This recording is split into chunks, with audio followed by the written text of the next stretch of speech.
All right, guys. Good morning. Good morning. We got CPI inflation data today. It's honestly a huge day. Let's put some stuff up on the charts.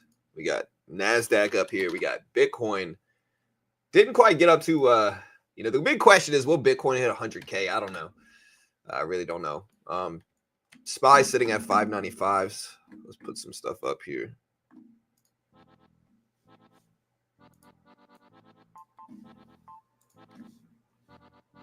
Yeah, y'all hit that like button. I appreciate it. What's up, Vassal, Mark, Dr. Derek, Roke? Good morning. Hope you guys are doing good.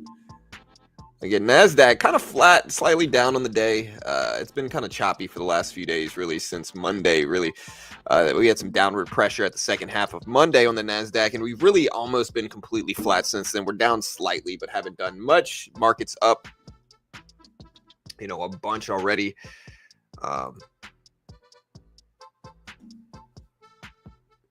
Yeah, so CPI inflation drops right here.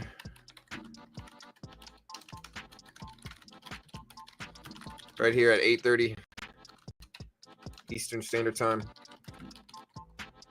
and is expected at 0.2%.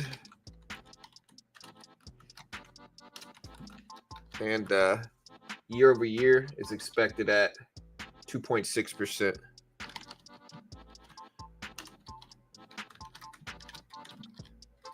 Well, we come in high or low.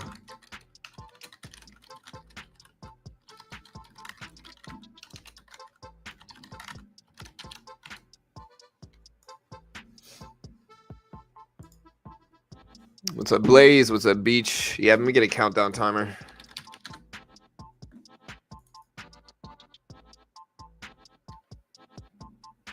All right, so we got 2 hours minus 18 minutes. So we got an hour, 41 and a half minutes, 7:30. There we go. All right, here's the timer. What's up, Joseph? All right, guys. So we had a pretty good day yesterday, day trading too. We kind of switched up our strategies. We've been kind of trading more of like a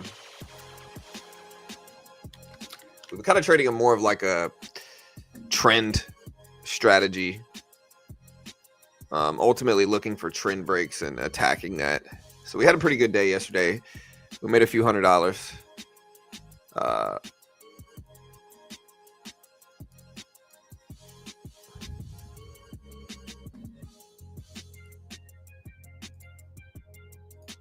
Gonna draw some trends, and we'll talk about those in a second. Oh.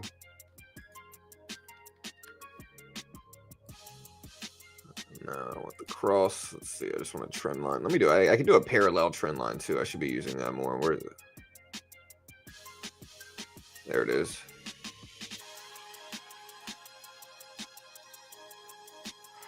We got this trend line on the NASDAQ here. Just to put this up, we do have this trend line.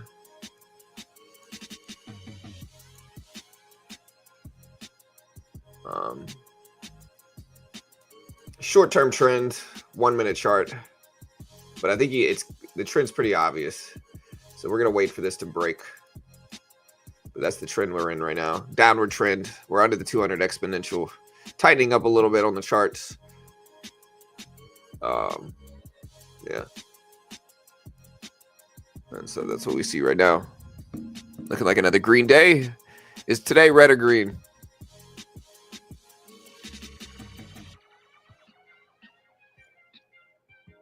Do you think today we get red or green action in markets, guys? I have no idea. Don't talk about jiu-jitsu today. That makes me want to talk about it more. But no. I don't really talk about it that much, honestly. Like, I talk about it sometimes, but it's not.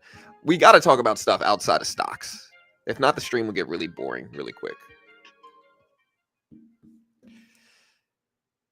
Hey, what's up, Beach Bum? Looking like another green day. If it comes high, doesn't that mean the market will go down? Not necessarily, but it means worse inflation problems. So it means worse inflation problems for sure. Like the higher CPI is, the worse inflation, the worse it is. We don't want to see high inflation. We want to see lower inflation.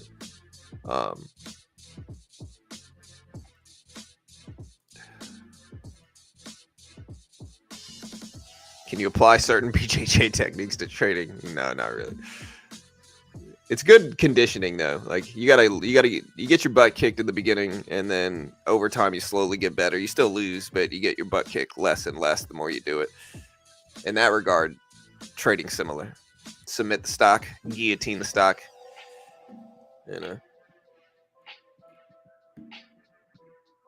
Yeah, so I'm looking at a couple things right now. Let's talk about the big stories of the day.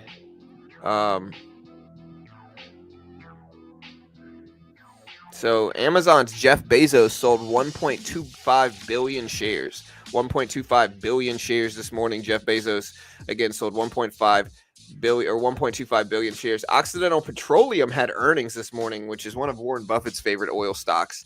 You can see Occidental Petroleum's numbers right here. They posted $1 per share profit versus 74 cents a share profit expected. So higher than expected EPS for adjusted EPS. Revenue at 7.15. They missed revenue. They expected 7.23 for Occidental Petroleum. This might have been yesterday, actually. Hold on.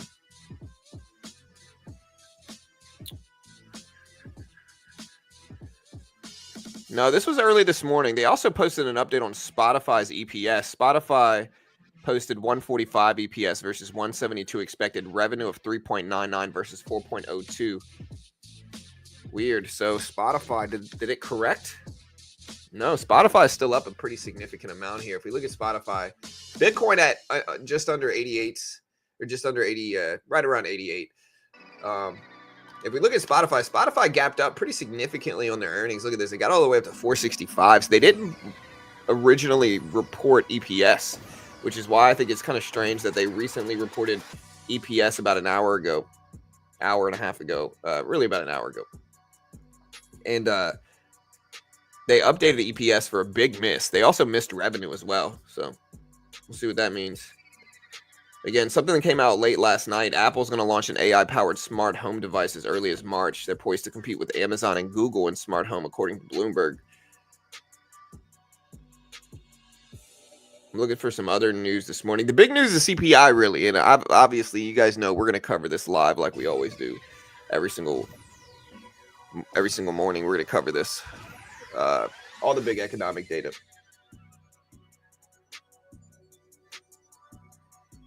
And we'll see what CPI data shows up as. Again, CPI, you can see it on the screen, is expected at 0.2% month to month, 2.6% year over year. We got core CPI expected at 0.3%, a little bit higher than expected. If you want to know what core means, core excludes food and energy prices. So core CPI excludes food or energy, which is like food and gas, which are the more volatile things. So core excludes food and energy prices. Core CPI expected at 0.3% on the month and 3.3% on the year. Last time it was 3.3%. So core is expected the same as last time. So we have this chat. We also have tomorrow PPI inflation data. We also have Jerome Powell speaking tomorrow. We've got import-export prices and retail sales data on Friday. So we got a lot of stuff coming out for the rest of the week. It should be honestly pretty busy. All things considered, it should be pretty busy. All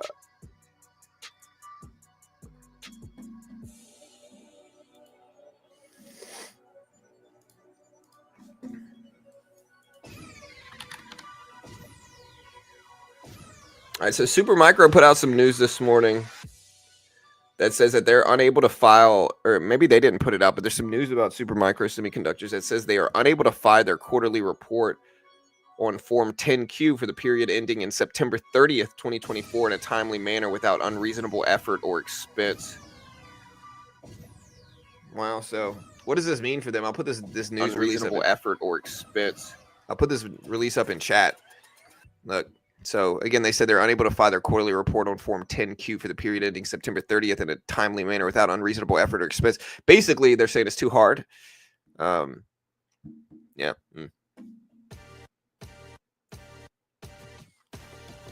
Again, some news that came out for Supermicro on the 12th yesterday said that last week it was working, quote, diligently to hire a new accounting firm after recent resignation of Ernst & Young as the company's auditor. If we put up Supermicro Semiconductors and look at the SPY. SPY is red today for sure. Supermicro is down on this news. Supermicro gapping all the way down to almost $20 a share. It's at 21 right now, roughly.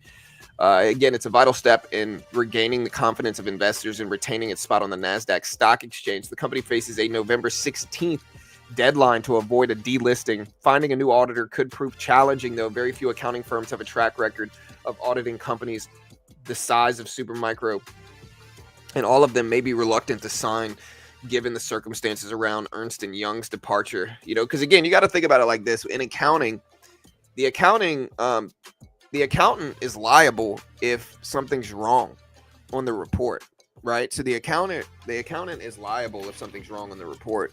And so in that regard, they're having a hard time finding an auditor willing to take on, looking into their books. In its resignation, Ernst & Young said it was unwilling to, quote, be associated with the financial statements. Yeah, exactly. Prepped by SMCI's management, the server maker said in a securities filing earlier this month. No other major auditors are likely to embrace such an association unless the company makes the first tweaks to its operation to assuage concerns regarding Ernst & Young's. Let me see if I can pronounce his name. Usviatsky says, quote, it would be difficult at the very least until they make very significant and painful changes in their management, end quote. What do you guys think about Supermicro Semiconductors here? Again, it's had a tough time. Tough couple months here. It's dropped over 50% now. It's dropped from $50 back on October 29th, only a couple weeks ago. This was 2 weeks ago. From $50 all the way down to $20 a share, roughly 21 right now. So very significant drop percentage-wise. And it's definitely not good. It's definitely not good. For those asking when CPI is, I'm just going to say there might be in big letters right here what time CPI is. There also might be in the title above you. I'm not saying there is. There could be. It could answer your question in the title, sir. What's going on with Spirit Airlines, Frost? Media is definitely gagging up on Supermicro Semiconductors. I don't know, man. I think it's a bad news release, right? Because what it ultimately says is that either there's a couple reasons. They're either super unorganized, right? That's one. And I think that's probably true regardless. Or they're doing fraudulent stuff, right? I'm not saying either of those things are true. I'm saying, and again, I'm not going to toot my own horn too much here. But people asked me about Supermicro literally like weeks before this happened. A lot of people asked me about Supermicro. And what did I tell you guys? What did I tell you guys? Does anybody remember what I said about Supermicro weeks before any of the drops happened? Weeks before any of these big pullbacks happened? I told you guys it was way too freaking risky for me to touch. It's too new. Its float is small. It moves up and down big percentages. And it's just too risky. It's crazy. I'm not going to touch it. It's just way too risky. They are on track for delisting this Saturday. Yeah, 100%. I mean, this isn't repeating the same news. This is the first article I've seen on. I mean, I know they lost their auditor, but this is one showing the deadline is November 16th on Saturday. A lot of stuff. I'm not touching it right now. No. What's going on with Spirit Airlines? Ooh, Spirit Airline is down significantly here as well. Wow. So Spirit here has a bankruptcy report. What is it, Chapter 11 or Chapter 7? Spirit Airlines nears bankruptcy. Creditors may approve equity cancellations. Yeah, I mean, I think, honestly, look, and I know I'm saying this in hindsight, but Spirit Airlines, look at Spirit Airlines right now. So Spirit Airlines, the problem is the business model altogether. Selling a budget airline, nobody wants to risk flying for cheap. There's some things that you can be cheap with, and there's some things that you can't. I'm scared of flying as it is, so that's my bias with this. But I think having like a super budget airline that's really, really cheap, it's just a recipe for failure. Nobody wants to skimp on good planes and flying and like good pilots. And so there's some things that people want to be cheap with, and then there's other things. And I think flying is expensive. And so I understand that nature of their business, but it's just a risky thing. I'm scared of flying altogether. I'd rather pay more and feel comfortable about it. But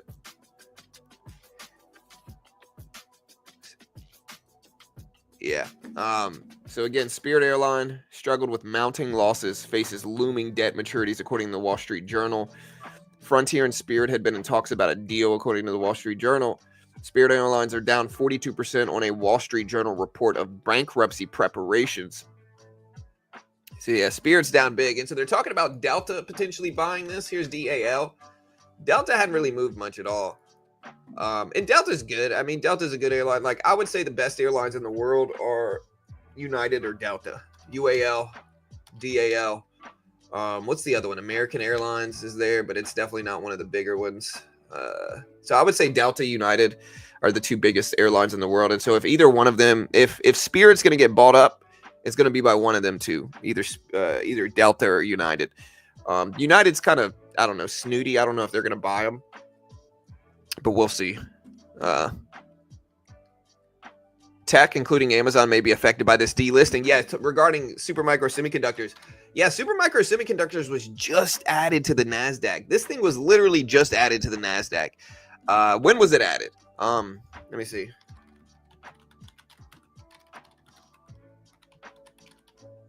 Or was it added to the S&P? Yeah, so Supermicro was added to the NASDAQ 100 on July 22nd of this year.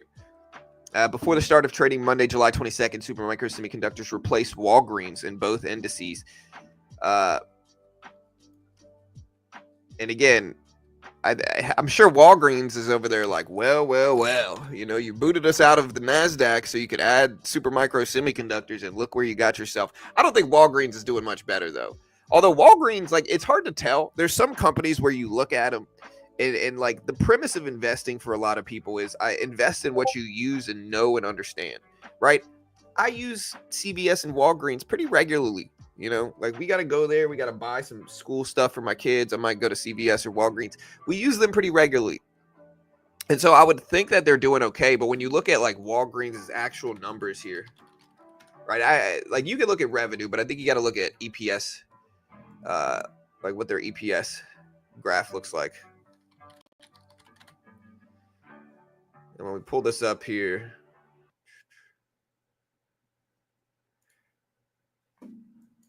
yeah, so here's Walgreens' margins. And again, Walgreens is at struggling margins. So I get why they got booted out. Like, Walgreens was doing great all the way up until 2019. What ultimately ended up happening here is the pandemic. Like, you can kind of see this is the 2020 line. And so you can kind of see how the 2020 stuff affected businesses, because here's the 2020 line, right? When the, you know, everything happened. And then look at their margins immediately change. They were doing pretty well. They only had one losing quarter out of all of these quarters since 2010. And then 2020 happened, and look at how many losing quarters. And it's very simple. What ultimately happened here to change this business moving forward is, you know, people couldn't go out as easily without like risking stuff, especially to pharmacies. And so what happened is they started ordering their stuff online. A lot of new mail order pharmacies popped up. People started using them more and more. They started using companies like Walgreens less and less. And then they lost business. They lost margins. Very easy to see that. And yeah, Supermicro, let's take a look. Like, it's hard to tell though, because with Supermicro, here's their EPS graph, right? So we can look at their EPS graph and see this. And their margins look great. It's kind of like an NVIDIA style,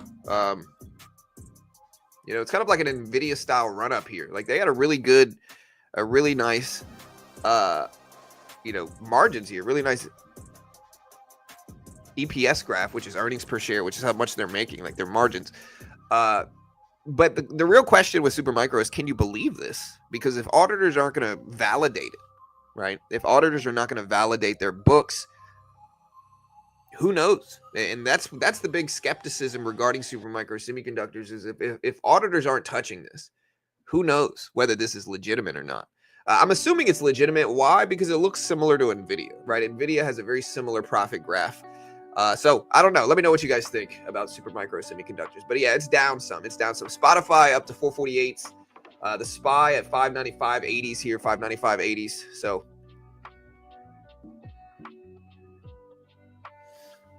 yeah, margin, that's what I just sent to John too, delisted in 2018. Yeah, Sapon just sent me something.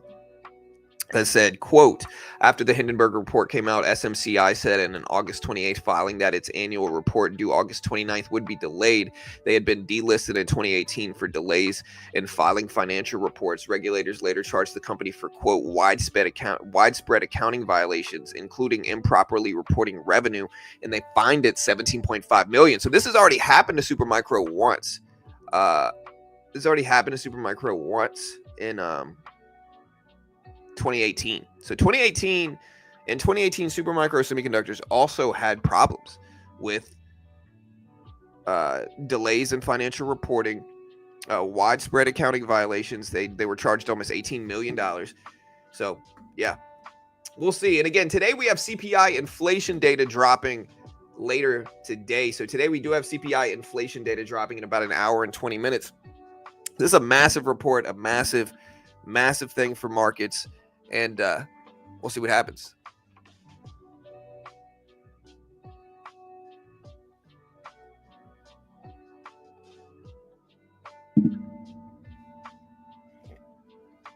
I think it's sketchy. I like it. Made a very tidy profit on Rocket Lab overnight.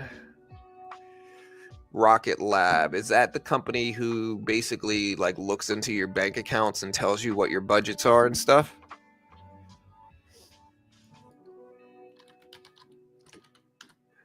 Rocket Lab. Oh no, this is an actual rocket company. Okay, my fault. I don't really like investing in space personally. I mean, I'm not saying space isn't going to do well, especially not Rocket Lab. What's the symbol? So it's RKLB. Yeah, it's had a great trend, honestly. Like it's gone up from 350 basically in April all the way to $15 a share today. So, and it's up to, it's up higher than that. It hit 2050s today. It's up to $18 right now. So Rocket Lab's doing great. I just don't know enough about these companies, and I know the space industry is incredibly expensive in margin, in terms of margins and stuff. So I'm. It's not even that I'm skeptical of the industry. I just choose not to invest in companies like that, just because I think there's risks. I think there's uncertainties there, and I think I gotta just be careful.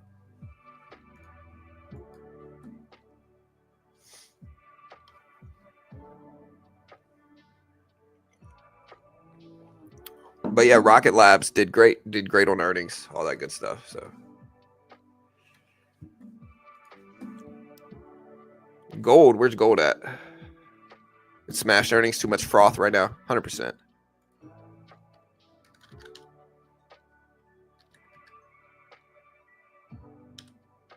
So FAZ is a 3x bear, financial bear. So this is a bank shorting ETF.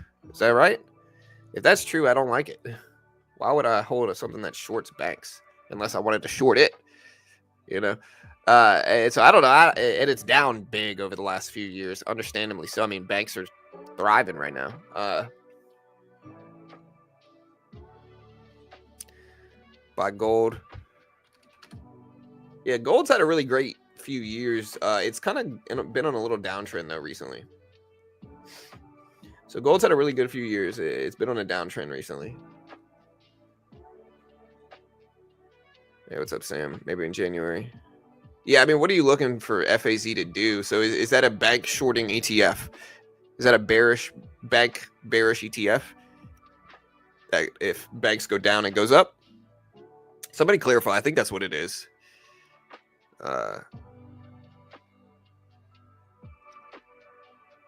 Yeah.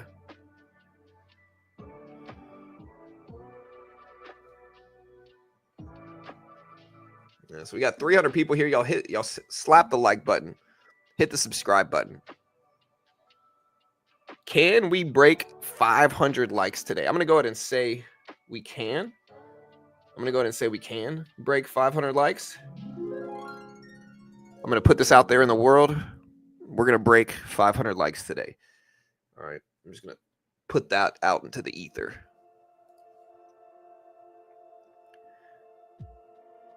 Anytime I put something out into the world, I'm going to do that soundboard. Not just banks, but the financial sector. Yeah, so like BLK and stuff. BLK, honestly, flying up too, man. BLK, like here's BlackRock. You hear about BlackRock and how they're buying real estate and all this stuff. But look at this company, man. Like here's a yearly chart. So just in terms of a year, this thing percentage wise is up big.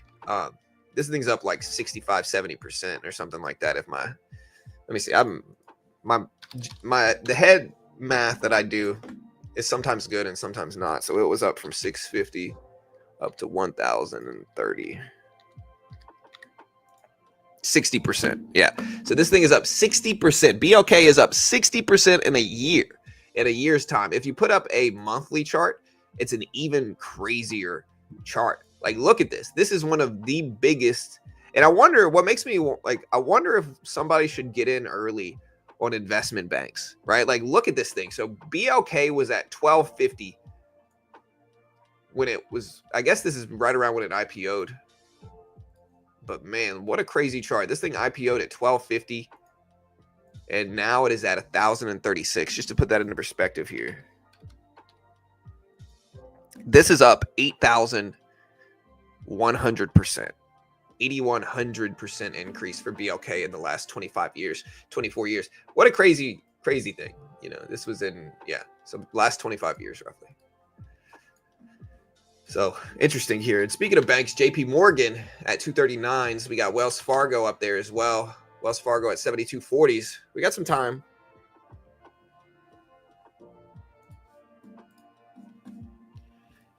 Note to anyone following the E-mini or the SPY today, there's some market maker bot that's skewing the deltas completely. Don't trust any divergences.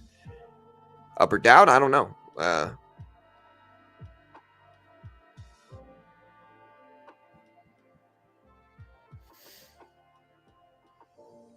Why do y'all think so? I even told somebody, like, I think the next couple of years, I'm not usually a bearish person in markets. I'm not usually a bearish person in markets. And I certainly don't think you should short anything directly right now, personally. I don't know what you should do. I have no freaking idea which way the market's going to go. I don't know if it's going to go up, down, or sideways.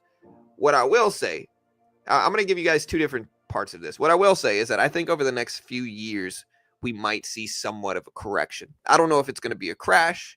I don't know if it's going to be, just a bear market in general, just like a downward trending market, which is like a slowly downtrending market, or if it's going to get sparked by a crash or anything like that. I really don't know.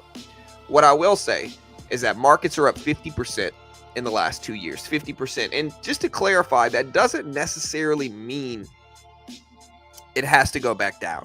What goes up doesn't have to go back down in stocks. That's wrong. It doesn't have to.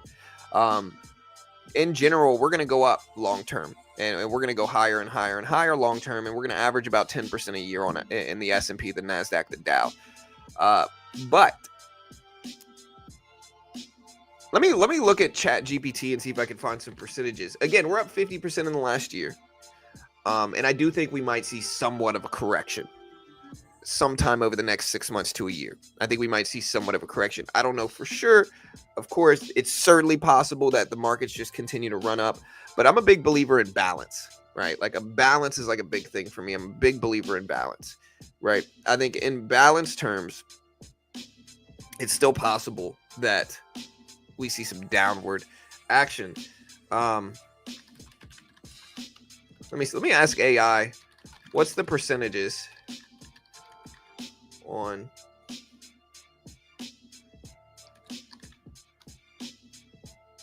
let's see, how often does the SPX have a red year?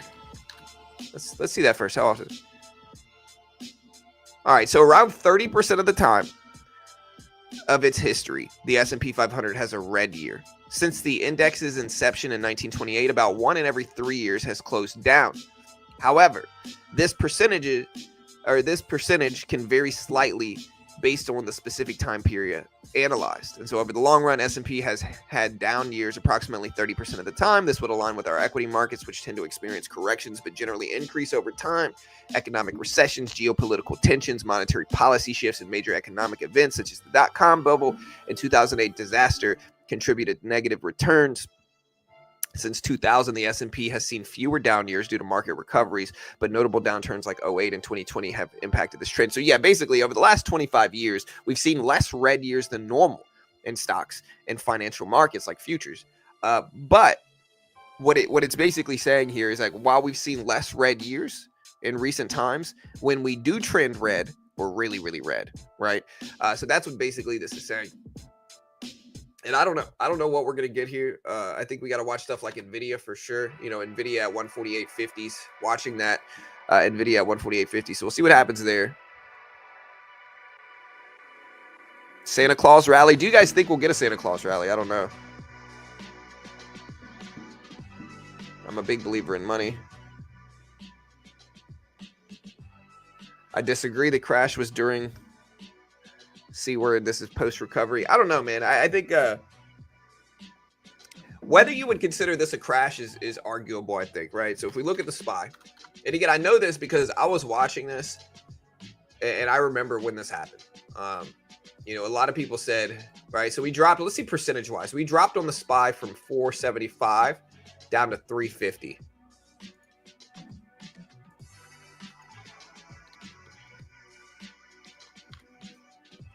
So we dropped 26%. I guess we could call that a crash, right? 26% decrease here. And now we're recovering back up. And it's true. Maybe we keep going. But what I'll say is that we already broke highs. You know, right at the start of this year, we broke highs already. We got up over the pre-correction high. And so, I don't know. Again, it's certainly, you guys know me. People call me a permabull. They make fun of me, right? But ultimately, I think eventually we're going to correct at least a little bit. And I don't know if that's this year, next year, the year after. Whoa. Did you guys see that? Might be time for me to upgrade my monitors.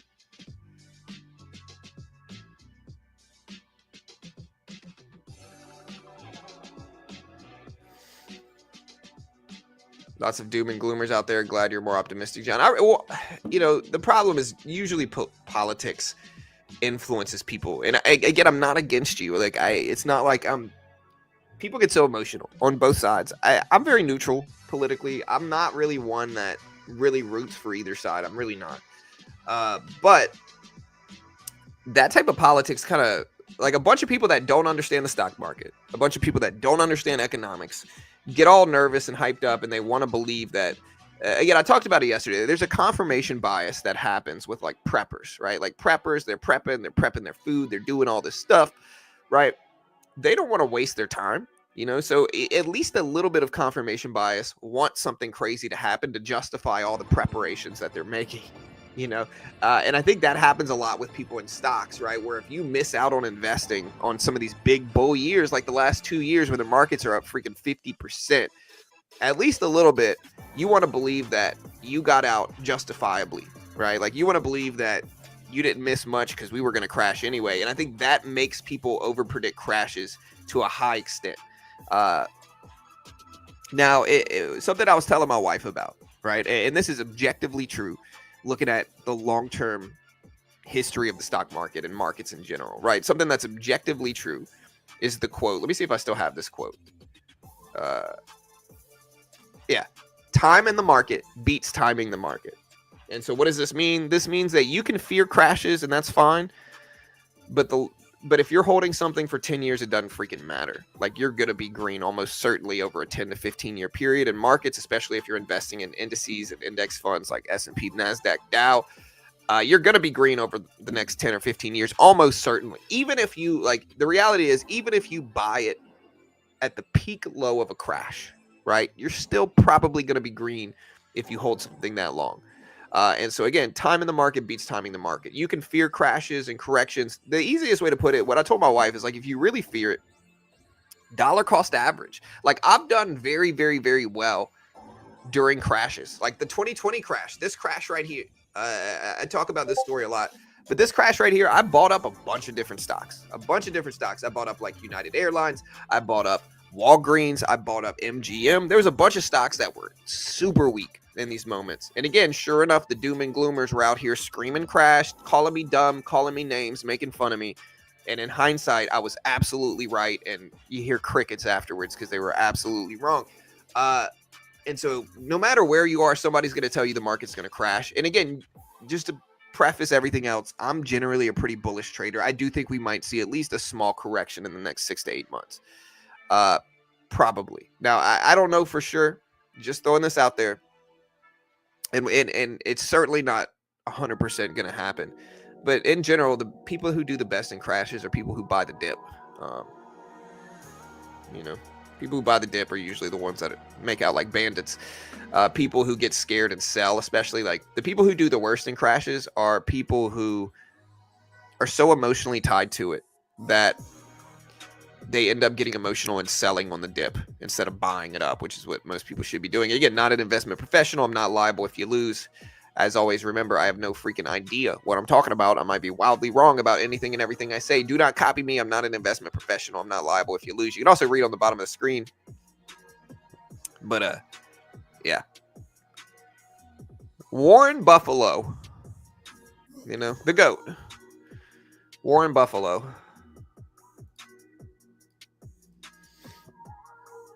Yeah. I'm going to change my nickname to Johnny Kangaroo.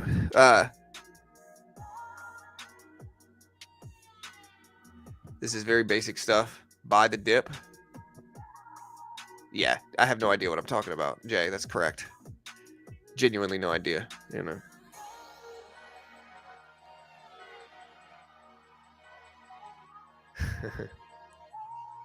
How is CPI tonight? CPI is coming out. It's expected at 0.2%. Again, the question is, how does the market react? I definitely don't think you should buy the dip leading into CPI because I think nobody freaking knows what's going to happen in markets. Nobody freaking knows. Nobody knows whether the markets are going to go up, down, or sideways. CPI comes out. There might be a timer right there, up there. Hold on, let me. All right, timer's right here, bro. Timer's right here. There might be a timer right here telling you exactly when CPI is coming out. There could be right around where my finger man is. Just a weather man. Look, in this general area, there might be a timer, sir. Yeah. Top 3 worst trader of all time. I mean, my name's already beginner trading, and so I don't know what people expect. He's like, oh, this is beginner stuff. It's like, oh, you mean beginner stuff in the channel called beginner trading? Wow. Shocking revelation there. Could you tell the interest, please, bro? What do you mean the interest? The interest in what?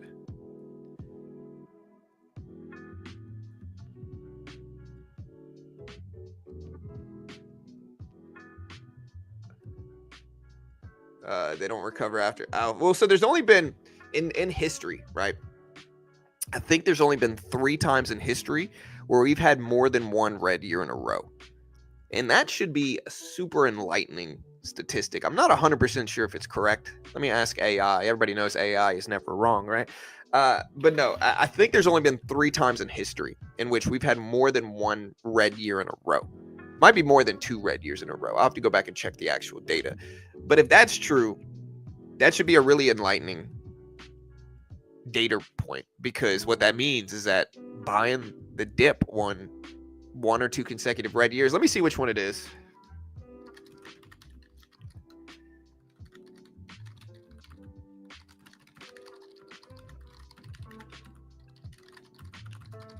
It might be more than 2 red years in a row.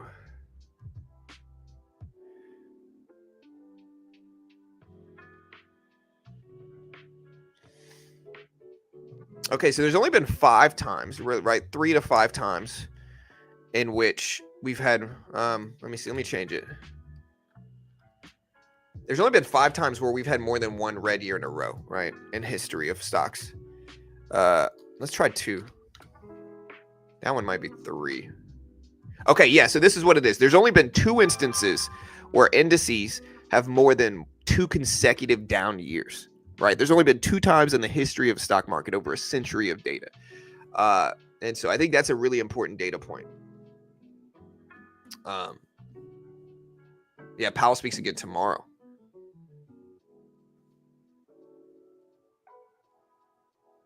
Yeah. What is your expectation? Do you think it will pump or dump? What, the CPI? I really don't know. I really don't know. I think it could be either one. Yeah, a lot of people talking about Rocket Lab. Who's texting me?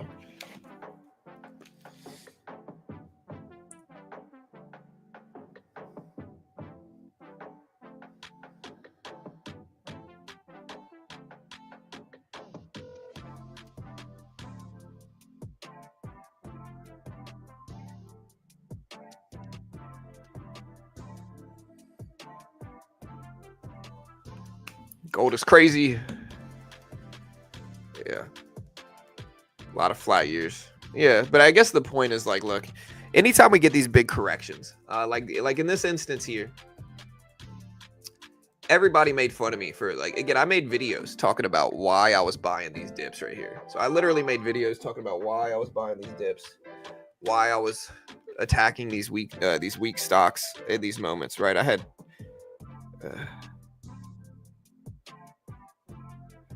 I made videos about why I was buying these dips, right?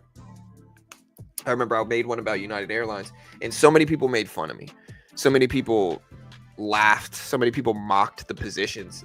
In the end, going by that statistic that I just talked about, where we've only had 2 times in history in which we've had more than 2 red years in a row.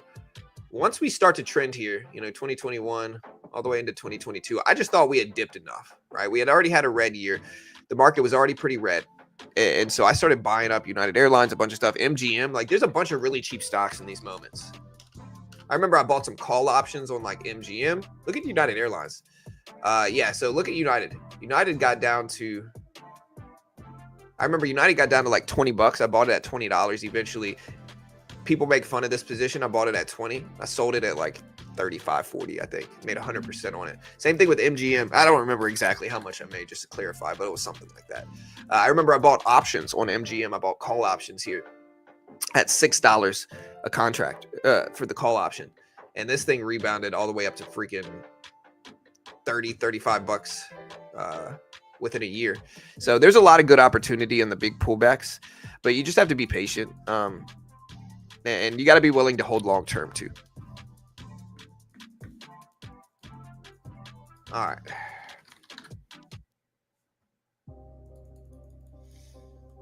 All right, there's the SPY. It's at 596.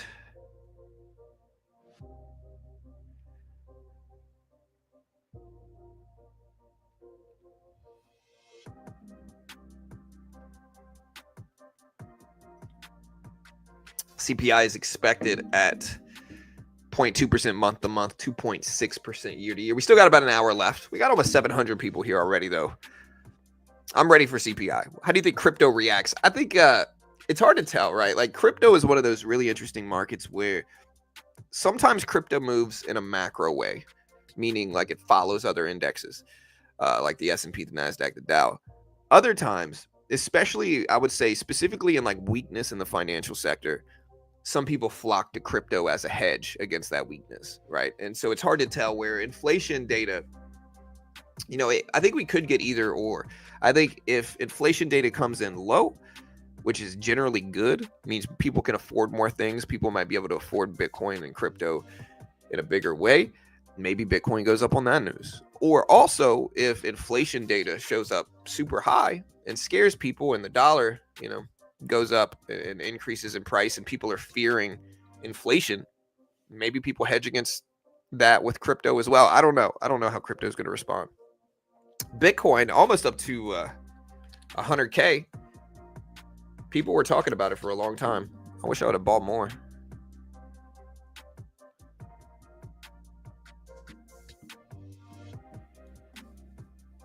Last CPI report showed up at 0.2%. 0.2%. Year over year showed up at 2.4%. I don't know. Gold's been on a downtrend, right? So if we look at gold, again, here's Bitcoin futures. Bitcoin up to like 88,000 right now. Gold has been in a little downtrend. So gold has definitely been weak. It's down to 2,600. So gold has certainly been weak, certainly looking rough. Yeah, we'll see. Chat, we'll see. MicroStrategy, love and life with Bitcoin's rise.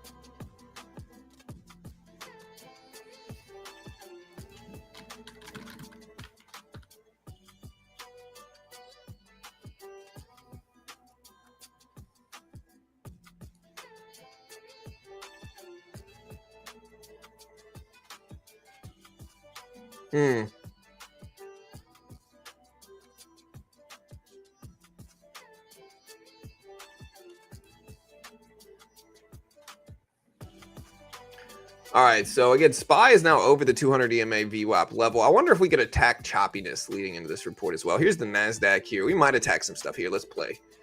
Let's play with this. So we are slightly green over the last few days here. We made some money yesterday. So we're definitely going to look to short if we can't hold over this level. Like we get a bounce here. I'm going to short this now. Take a bunch of micro contracts. We'll take 4. And we'll get up to 8 maybe. There's 6. Now we have 8 short micro contracts here. We'll give it some time. We broke under the 200 EMA. We are day trading NASDAQ futures. There we go. We took 3 off, locked it in. There we go. Take a little bit more here. Already locked it in. Maybe we'll add some more to this. We already got a good profit on the day. There we go. And we just took some more off, locked it in. Love to see it.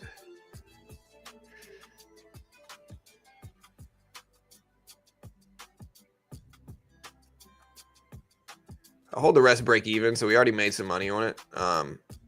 And we'll hold the rest break even and get out for a small gain if it doesn't work for us.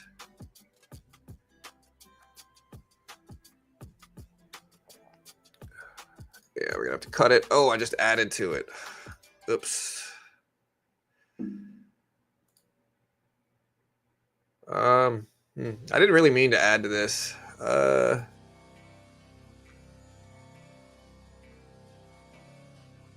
It keeps retracing back down, which is good. But it's right at the 200 exponential as well.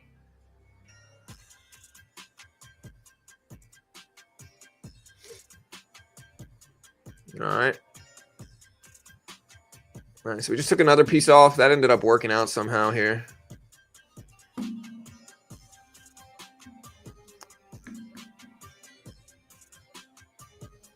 And we'll pop it up a little bit. I'm going to take at least one of these off at these really small levels.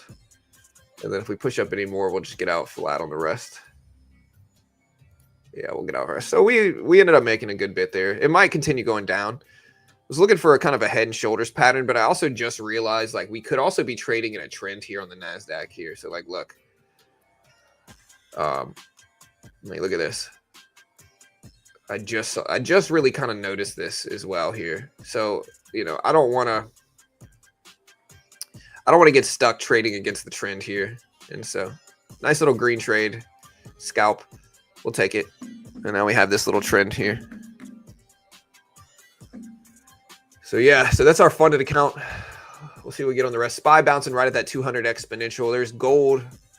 Gold's right at 2600s or so, or it's been around on 2615s, 2620. NASDAQ still up there. Let me do a poll here, guys. I realize I haven't done a poll yet.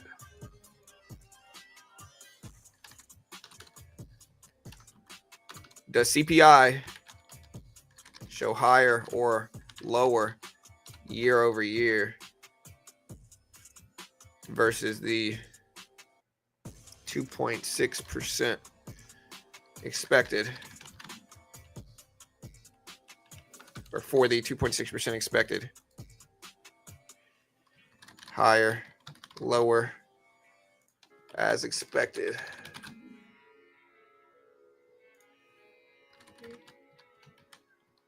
John's top 3/C results.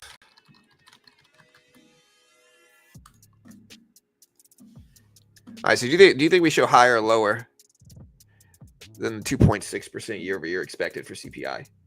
Let me know. Last time it showed up at 2.4%. So they are expecting a 0.2% uptick year to year for CPI. Core CPI expecting 3.3%. Last time it showed up at 3.3% on the month. CPI expecting 0.2% versus 0.2% last time. Corporate CPI month to month expecting 0.3 versus 0.3. What CPI has for Bitcoin, John? What? No idea what you just said. What CPI has for Bitcoin, John? No. Are you going to give us a signal? No, I have no idea. There's no signal to be given, right? Like, nobody knows the outcome of this. Nobody knows not only what the data is going to be, but also how the market's going to respond to this data. I do have to give a prediction, I guess. I've gotten like the last 4 or 5 CPI reports exactly right, based out of pure luck. Today, I'm going to go with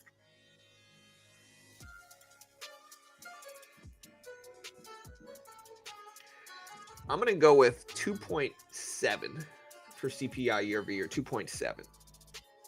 Maybe 0.3% month to month and 2.7 year to year is what I'm going to go with. Again, I feel like I have a lot to live up to because I've gotten the last 4 exactly right. I don't know if I'm going to be able to do it again. Bro, yesterday I failed my second try at Top Step 50K. Today I'm going to try again. Any tips? Trade small. You know, be patient and wait. But like, everybody's different. What I usually do in Top Step is I build up a cushion on the day first, because in Top Step, in order to get funded, you got to take big risks if you want to get funded and have it be quickly, right? At least in my opinion, you got to take larger risks when you're trying to get funded versus after you're funded. Like, I took much more risks when I was trying to get funded. I should have held that short too. Look at this. So remember, we were shorting this right here.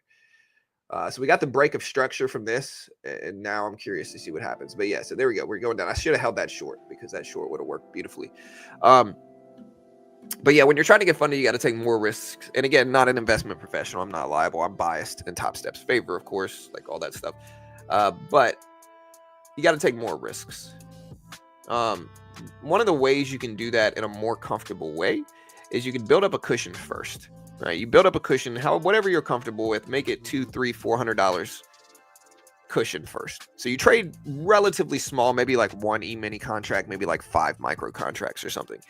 And then you build up a good cushion of like $300 to $400. And then once you have that, you're allowed to scale up your size a little bit more and kind of trade off of that risk level. You know, whatever cushion you have, that's your risk level. So if you build up a cushion of $400, you can risk $400 in the next trade, going larger size, trying to really get closer to the profit target. And that way, if you lose, you're trading small. So if you lose, it's not the end of the world. You need to just walk away, come back another day. There's certain days where it's just not your day, right? It's certain days where it's just not your time. It's not your day. No matter what you do, it's not going to be good. And some traders are just, every trader has advantages or disadvantages depending on the specific day it is. So you just want to make sure it's your day and the market's moving and you're reading the market well, and then, you know, take larger risks in theory there. But again, not an investment professional. I'm not liable. I have no idea what I'm talking about.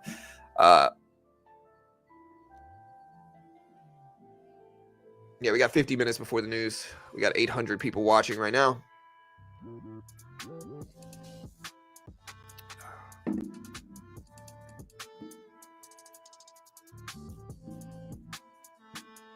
What's up, Ty? 50 minutes before CPI. Just remember, CPI can get very volatile.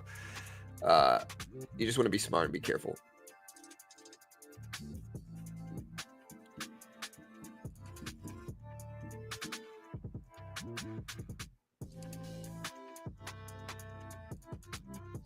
The question is, do we get choppiness for the next hour leading into this report?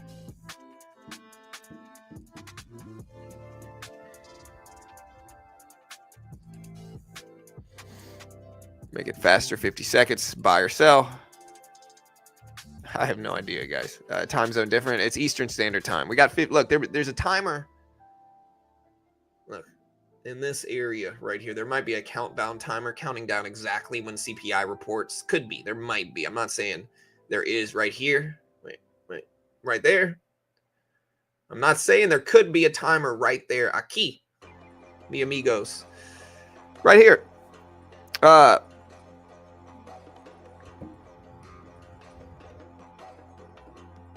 Yeah, and then once you're funded, in theory, you should just scale down your size dramatically, right? So in theory, once you're funded, you should just scale down dramatically and build up profit and take it slow and try to keep that funded account.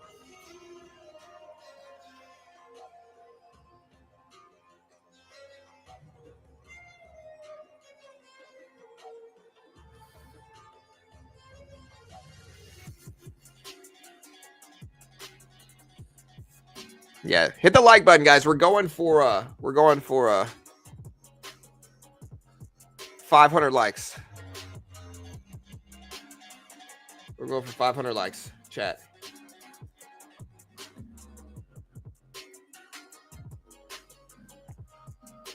Yeah, listen, we have 48 minutes left. 48 minutes left, chat. 48 minutes. This is actually a little bit late. Let me fix this. We've got...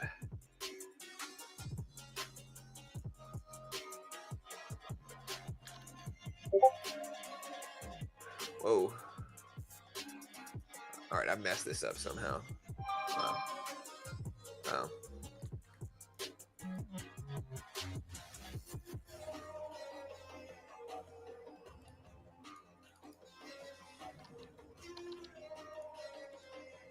There we go. All right, we have 47 minutes left. Chat, 47 minutes left.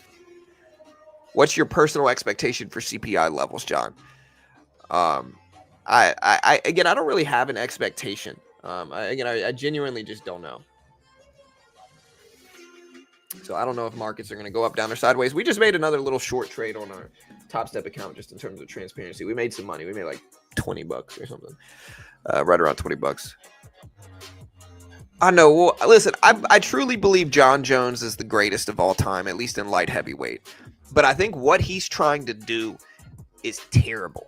Is terrible. And I've defended him in the past. John Jones trying not to fight Tom Aspinall and only fighting Alex Pereira, who has no wrestling ability, no wrestling skill. John Jones he's bigger than Pereira. He's much better wrestling than Pereira, and Pereira would lose in 30 seconds, right? And everybody knows this, and the problem is that it's transparent. John Jones is literally trying to give a gimme fight. He's not trying to fight Tom Aspinall. He's trying to avoid that fight completely. Tom Aspinall is the interim champ, and fight Pereira, and he's trying to make it sound like it's some type of big conquest. Like, bro, he would just take Pereira down. Pereira has no wrestling. He's scared of Tom Aspinall. I hate to say it, but he is. Stipe, they're feeding Stipe to the sharks, bro. Like, Stipe is 40 years old, no chin whatsoever. I don't know, man. Yeah, I'm watching Paul versus Tyson for sure. How quick can we place trades with CPIs released? I'm not sure. I think Top Step lets you trade whenever. I wouldn't recommend it though, because it's incredibly difficult. Like, there's no edge there. Almost all traders are gonna, yeah.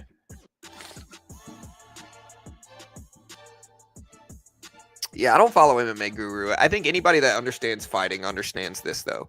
Like, Jones is just trying to skip the hard competition. And it's kind of crazy, to be honest. Like, it's so obvious.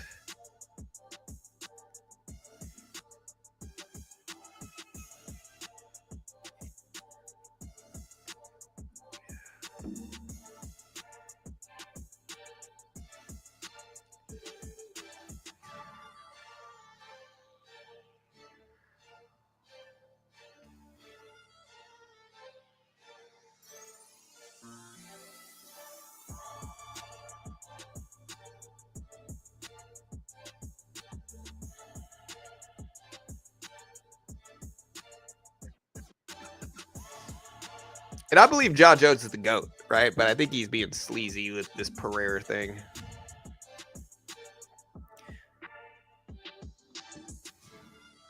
Hey, hit the like button. Hit the notification bell. I appreciate it. Hey, John, what do you say what happens if influence is above, if CPI is above 2.6% with Bitcoin? I don't know. Above 2.6% year over year would signal higher inflation than expected. Higher inflation than expected. And in terms of macro markets, that's typically bad, right? So in terms of macro markets, that's typically bad. But a lot of times people use Bitcoin as an inflation hedge. So people use Bitcoin as an inflation hedge in that way. And so, people already use it for that. I don't know. I think it's tough to tell. We'll see,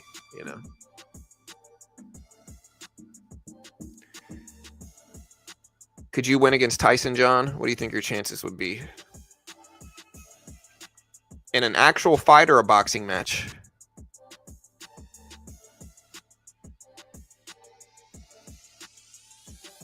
I think I'd probably lose either one, to be fair, but I think I'd definitely have a better chance in an MMA fight because I know jiu-jitsu.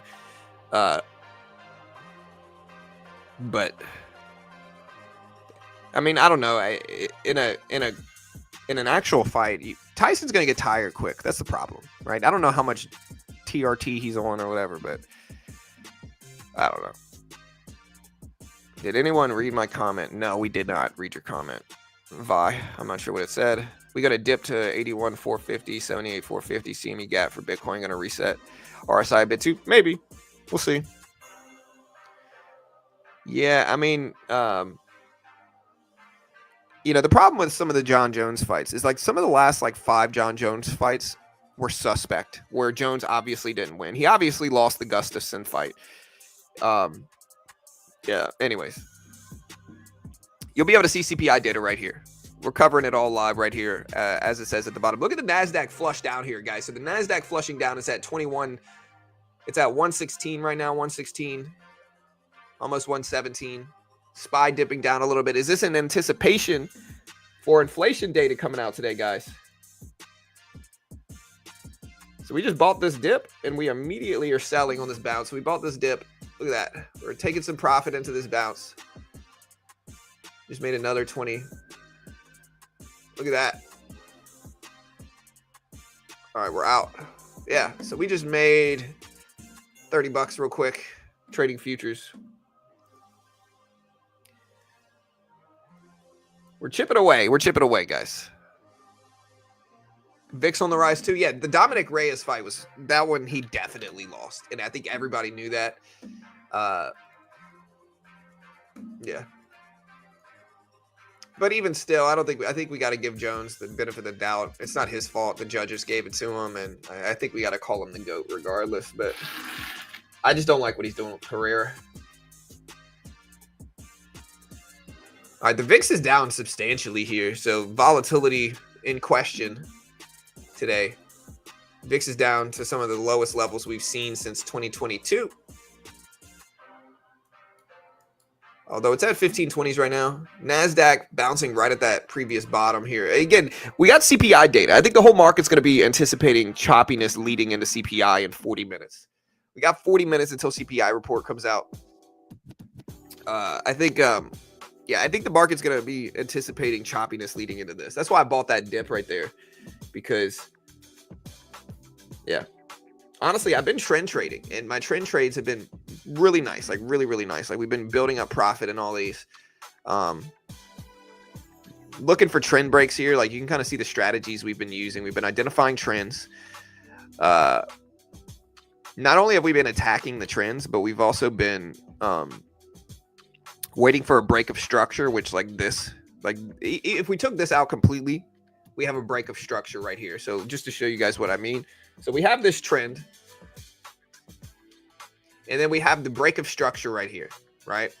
Once we get a break of structure, some of the most powerful setups are like cup and handles, or not cup and handles, are head and shoulders patterns. And that's kind of what we see here is a head and shoulders pattern. So you see the head right here, right around the 200. If I can find a confirming moving average, like here's the 200 EMA going right through it, it's even better. And so we have the break of structure, and then we have the head and shoulders pattern. We got the head here, we got the shoulders here. Once we get this downward move, I'm shorting into that pop very, very easily and writing it down. And in this case, I kind of scalped this little pop up, but we shorted into that pop. You can kind of see we built up some profit on the day, nice little cushion leading into CPI. We've only had, here's where the day started right here. So we've had 1, 2, 3, 4, 5, 6, 7, 8, 9, 10, 11, 12, 13, 14 trades. We've lost 2 out of 14. So made money on 12 out of 14 trades. Pretty good accuracy there. It's a 1 minute time frame, but these are short-term trades. So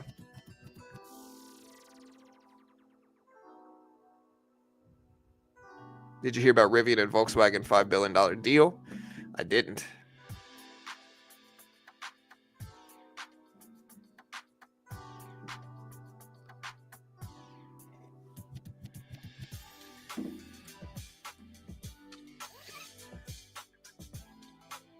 Yeah, Dana White must have talked to him.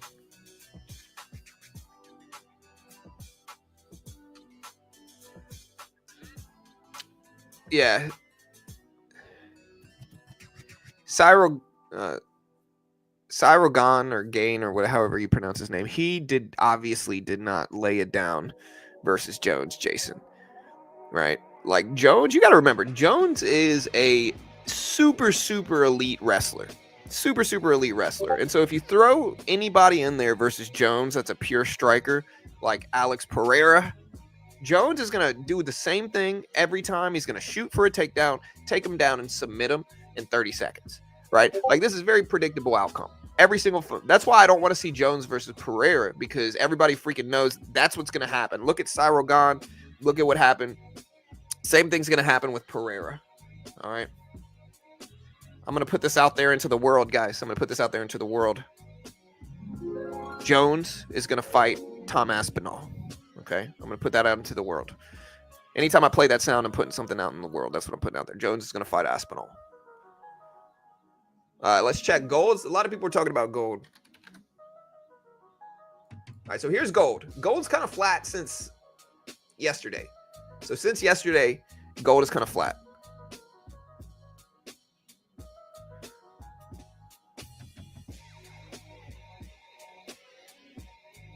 Yeah, headline in 2026, Bitcoin crashes to 100K, 100%. Yeah.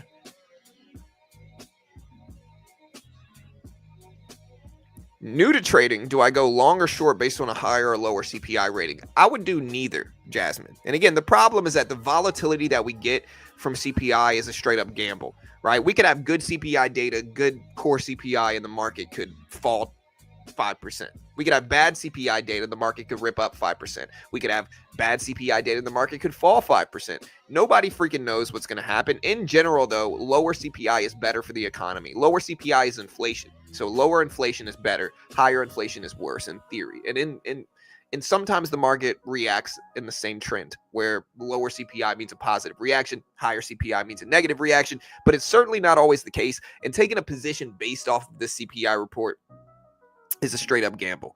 If it was me, I would wait for CPI to drop, wait for the volatility to slow down a little bit, and then maybe attack a trend. But I would certainly not base my trades purely off of what the CPI report shows. That's kind of like a coin flip. You're just kind of flipping a coin on data. It's a gamble. It's what gamblers do. I wouldn't do that.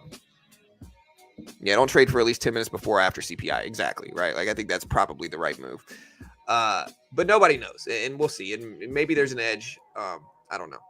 Again, here's gold, though. Gold has been on a downtrend really since the election, right? Since the election, gold has been downtrending. It hit highs of 2,800 at the end of October, and it's been downtrending ever since. Downtrending. Here's the election date here, and so we did drop a lot for gold. And gold's dropping because of economic stability. You know, the markets are doing well. More optimism regarding the economy, and so in turn gold is coming back down because people use gold as a hedge against economic and financial weakness. And so if people think the economy is going to do better, gold typically goes down because people don't need gold as much. It's not as big of a hedge against strength.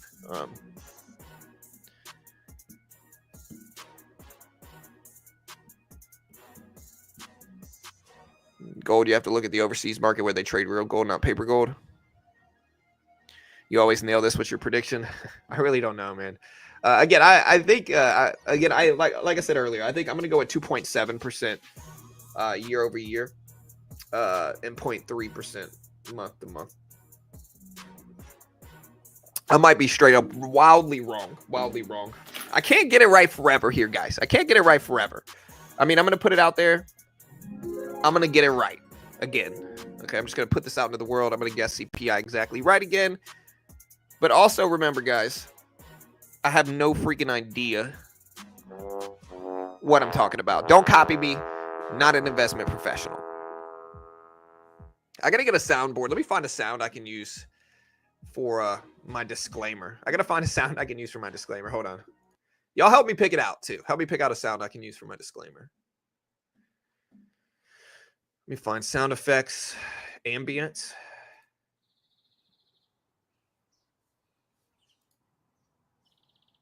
Birds.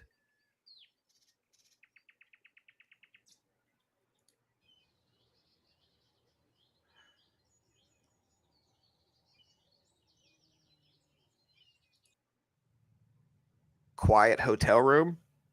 It's literally just silence.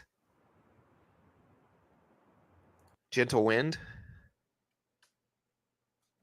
It's not loud enough. I need like some music as well as like some I need some music as well as like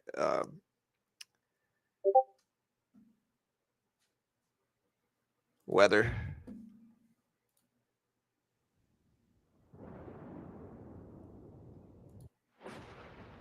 Lightning. Yeah. All right, guys. We'll figure it out. I need some music though here. That's fine.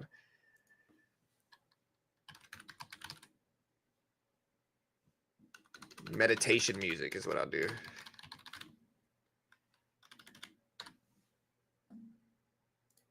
Yeah. Let's find one. All right.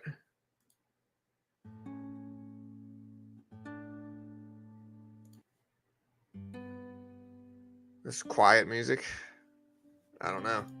All right, we'll find one, guys. We'll find one. I'm gonna mute the background. Sleep music, typically lo-fi.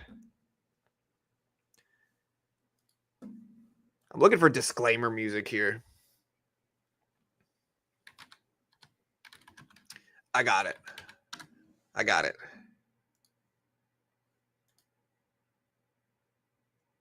I know exactly the music to do.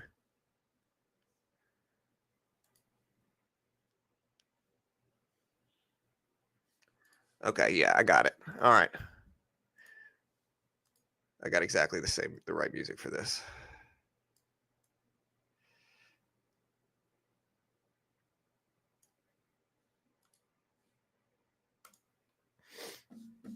All right, let me get my soundboard. We're going to do a disclaimer just to show you guys what we chose. All right. All right, guys, we got about 30 minutes before CPI inflation data. 30 minutes before CPI inflation data. Let me know what you guys think. This is a big report. We could have good data, bad data. We could have high inflation, low inflation. We could have positive or negative market reactions here. Positive or negative market reactions.